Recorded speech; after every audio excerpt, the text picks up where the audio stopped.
Let me talk to him. Let me talk to him. Let it rain. Let me talk to him. Come on. So they have them apple bottom jeans with the bird. The whole club was looking at her.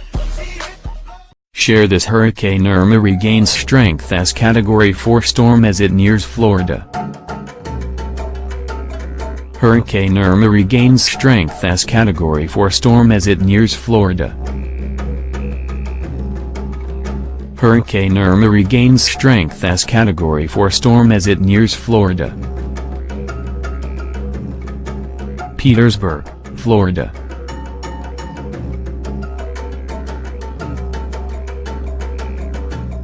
Hurricane Irma regained strength as it closed in on the Florida Keys early Sunday as forecasters monitored a crucial shift in its trajectory just a few more miles to the west that could keep its ferocious eye off the southwest Florida coast and over warm Gulf water.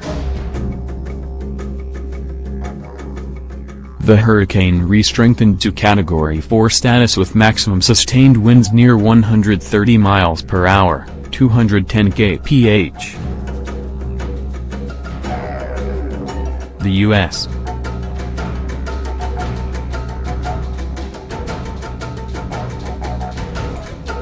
National Hurricane Center said Irma was expected to gain a little more strength as it moved through the Straits of Florida and remain a powerful hurricane as it approaches Florida.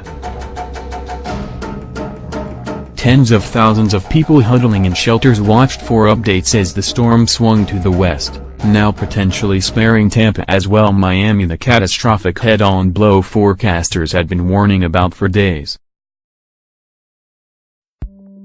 But those few miles meant street.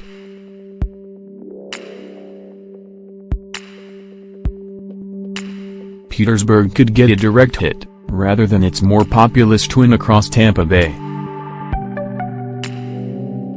Neither city has suffered a major hurricane in nearly a century. The leading edge of the immense storm bent palm trees and spit rain across South Florida, knocking out power to more than 170,000 homes and businesses, as the eye approached Key West. Tonight, I'm sweating.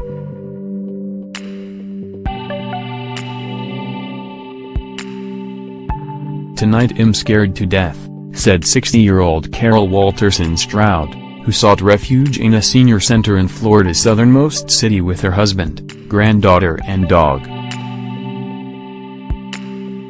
The streets emptied and shops were boarded up before the wind started to howl.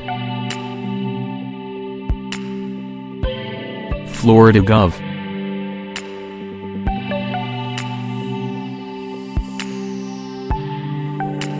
Rick Scott had warned residents in the state's evacuation zones Saturday that this is your last chance to make a good decision. About 6.4 million people were told to flee. But because the storm is 350 to 400 miles wide, the entire Florida peninsula was exposed. Forecasters said the greater Miami area of 6 million people could still get life-threatening hurricane winds and storm surge of 4 to 6 feet. Irma, at one time the most powerful hurricane ever recorded in the open Atlantic, left more than 20 people dead across the Caribbean as it steamed toward the U.S.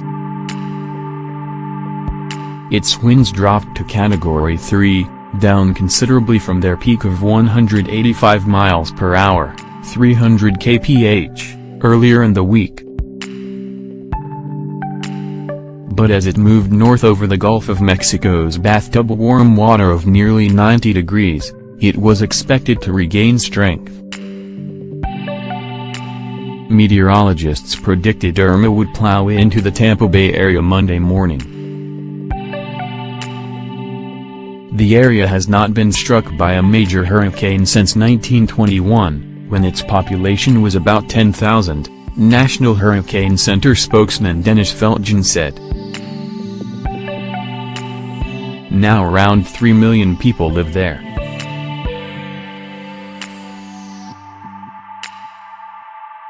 The latest course also still threatens Naples Mansion and Yacht Line canals, Sun City Center's retirement homes, and Sanibel Island's shell-filled beaches. Irma's course change caught many off guard and triggered a major round of last-minute evacuations in the Tampa area. Many businesses had yet to protect windows with plywood or hurricane shutters. Some locals grumbled about the forecast, even though Florida's west coast had long been included in a zone of probability.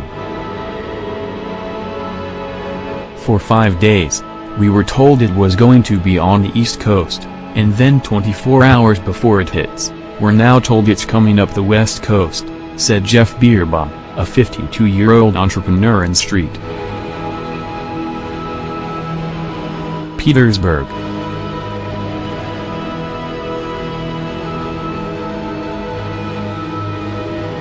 As usual, the weatherman, I don't know why they are paid.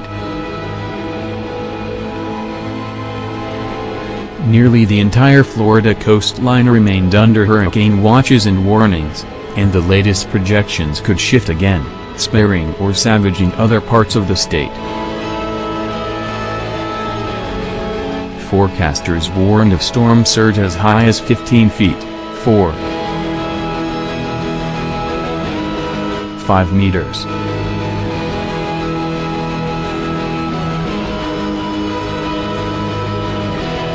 This is going to sneak up on people, said Jamie Rome, head of the Hurricane Center's Storm Surge Unit. The westward shift prompted Pinellas County, home to St. Petersburg, to order 260,000 people to leave, while Georgia scaled back evacuation orders for some coastal residents.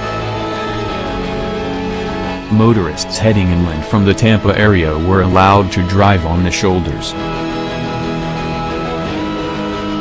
At Germain Arena not far from Fort Myers, on Florida's southwestern corner, thousands waited in a snaking line for hours to gain a spot in the hockey venue turned shelter.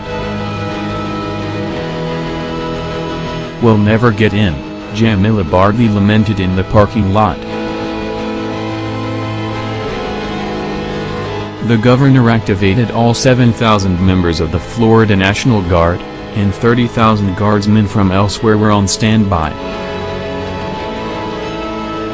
In the Orlando area, Walt Disney World, Universal Studios and SeaWorld all were closing Saturday. The Miami, Fort Lauderdale, Tampa and Orlando airports shut down. Given its mammoth size and strength and its course up the peninsula, it could prove one of the most devastating hurricanes ever to hit Florida, and inflict damage on a scale not seen here in 25 years. Hurricane Andrew smashed into suburban Miami in 1992 with winds topping 165 miles per hour, 265 kph. Damaging or blowing apart over 125,000 homes.